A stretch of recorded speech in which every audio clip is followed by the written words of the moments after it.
Hey, Tanner James, DJ TJ Training. You need to take care of your gear. I have a good friend and I will work with him sometimes, help him out if he needs help, on bigger events, that kind of thing. I used to do it a lot more, and now I'm super busy and I'm unavailable to do that, but I used to help him out, and one thing that I noticed is that he didn't necessarily take care of his gear a ton. It was like, didn't necessarily have bags. Maybe he had bags, but they were ripped and they weren't in good condition.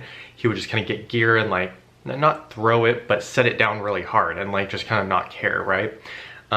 Different lighting, different cables, throwing them, had cases for his mixer and everything, but it was more, it just not super didn't take care of his gear a ton. If you don't take care of your gear, it will cost you a lot of money in the long run. And there's two parts of it. One, the money aspect of it, and the second part is that it looks unprofessional to clients, right?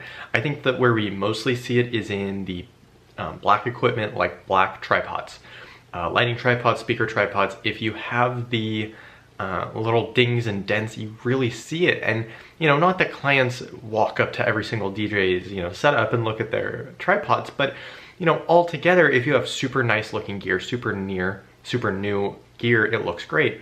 When I got my first pair of speakers, they were brand new and they had the plastic outside, and so if you would hit it, it would give it a little ding. And I always thought that'd be cool because it made it look like that you're working a lot and that you're doing a lot of gigs, and you're out there and you're it looks like it hasn't just been brand new. I've come to realize that that's not the best situation to be in.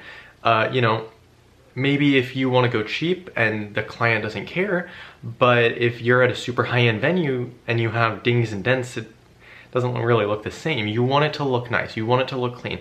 Especially with like speaker grills, because that's really noticeable, and that is noticeable to the clients.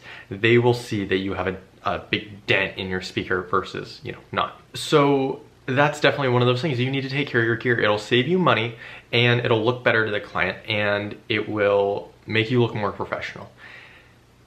That's all I can say. I mean, buy the bags, take care of your gear, don't throw it into your car, don't get stuff and kind of like throw it and slide it, right? Like get it and slide it onto the floor at the venue, because it's heavy and you're carrying it in and you just kind of slide it. Don't do that. I mean, just take care of your gear.